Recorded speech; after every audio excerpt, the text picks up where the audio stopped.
आज हम बात करते हैं स्वामी विवेकानंद जी की, जिनका जन्म 12 जनवरी 1863 को हुआ, 12 जनवरी 1863। उनके माता का नाम भुवनेश्वरी था और पिता का नाम विश्वनाथ दत्त था। माता भुवनेश्वरी ने उन्हें बचपन से ही स्पिरिचुअलिटी के लेसन्स दिए थे। रामकृष्ण की कथा सुनाई थी। महाभारत और रामायण उन्हें मुखोद्गत था, बट हाँ, ईश्वर को जानने की जिज्ञासा भी उनमें आई थी। माता भुवनेश्वरी के साथ नरेंद्र मंदिर जाया करते थे। स्वामी विवेकानंद बनने से पहले वो नरेंद्र थे। नरेंद्र एक दिन मंदिर गए अपनी माता के साथ। मंदिर में भजन कीर्तन हुआ और जो महाराज जी थे उन्होंने कहा कि हनुमान जी अजर अमर है। जब ये विवेकानंद जी ने सुना तो उन्हें लगा कि मुझे हनुमान जी से मिलना चाहिए, और महाराज जी से उन्होंने पूछा कि मुझे हनुमान जी कहाँ मिलेंगे, मैं उनसे मिलना चाहता हूँ। तो महाराज जी का जवाब था कि उन्हें जंगल में रहना पसंद है, तो आपको जंगल में ही मिल सकते हैं।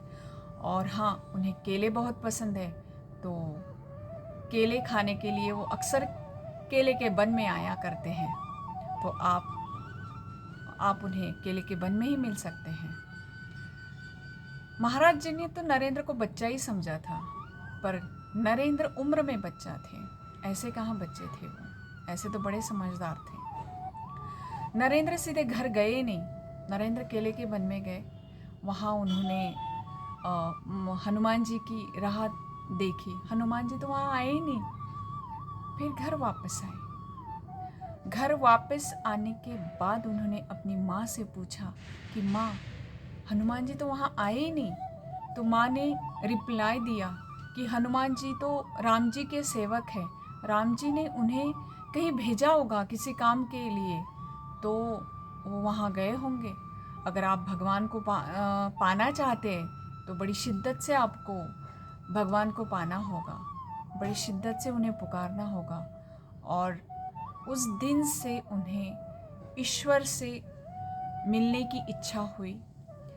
जब वो रामकृष्ण परमहंस जी से भी मिले, जब उन्हें लगा कि मुझे एक गुरु बनाना है, और वो रामकृष्ण परमहंस के आश्रम गए, उन्होंने दरवाज़ा खटखटाया तो अंदर से आवाज़ आई कि कौन है दरवाजे पे। नरेंद्र ने जवाब दिया, वही तो जानने आया हूँ कि मैं कौन हूँ। मैं ये जानना चाहता हूँ कि मैं कौन हूँ। मैं ईश्वर से मिलना चाहता हूँ। रामकृष्ण ने उन्हें कहा कि हाँ, मुझे ऐसे ही पगले इंसान की तलाश थी, आ जाओ, अंदर आ जाओ। और रामकृष्ण परमहंस जी ने उन्हें अपना शिष्य बना लिया। शिष्य तो और भी बढ़ के था। इतना छोटा सा बालक कई घंटों तक मेडिटेशन करता था। जितना रामकृष्ण परमहंस नहीं करते थे, उतने घंटों तक नरेंद्र अपना मेडिटेशन करते थे। रामकृष्ण परमहंस को बड़ा आश्चर्य हुआ कि इतना छोटा सा बालक ये कैसी चीज़ें कर लेता है। बचपन से ही उनमें कुछ ऐसी चीज़ें थी जो बहुत लोगों में नहीं होती हैं।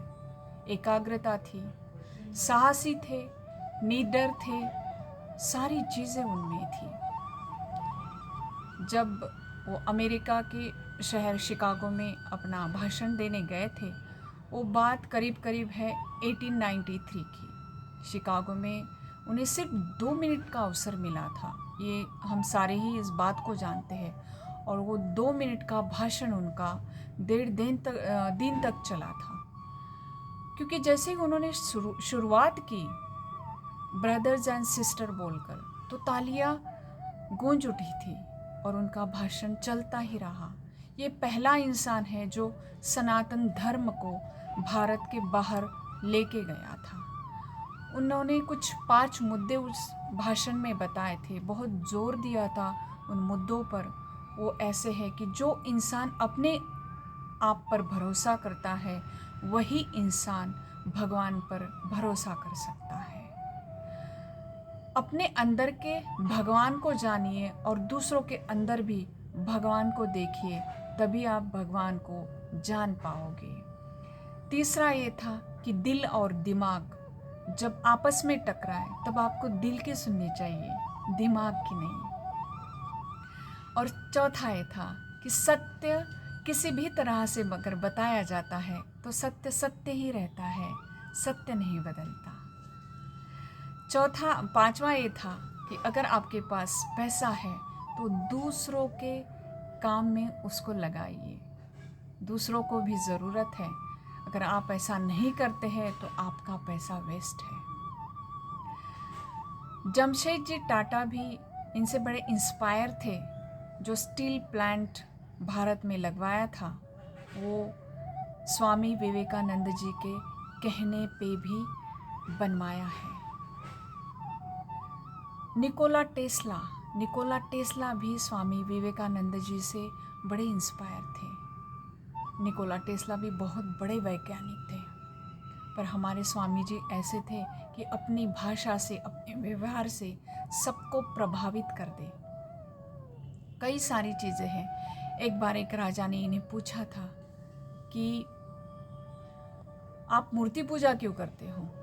तो इनका जवाब आया, जब आपके पिताजी नहीं रहे, आप उनकी तस्वीर में अगर आप उनकी छवि देख पाते हो, उन्हें महसूस करते हो, तो ऐसे ही हम इस मूर्ति में अपने भगवान को देख पाते हैं।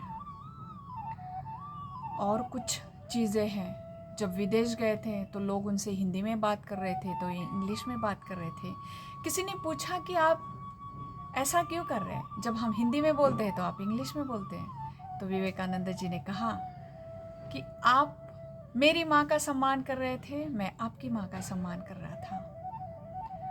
बहुत ही बुद्धिमान इंसान, बहुत ही तेजस्वी, निडर, साहसी, जिन्होंने सनातन धर्म को ऊपर लेकर के आया है और एक विश्व गुरु का दर्जा उन्हें दिया गया है उनके कर्तव्य के अनुसार।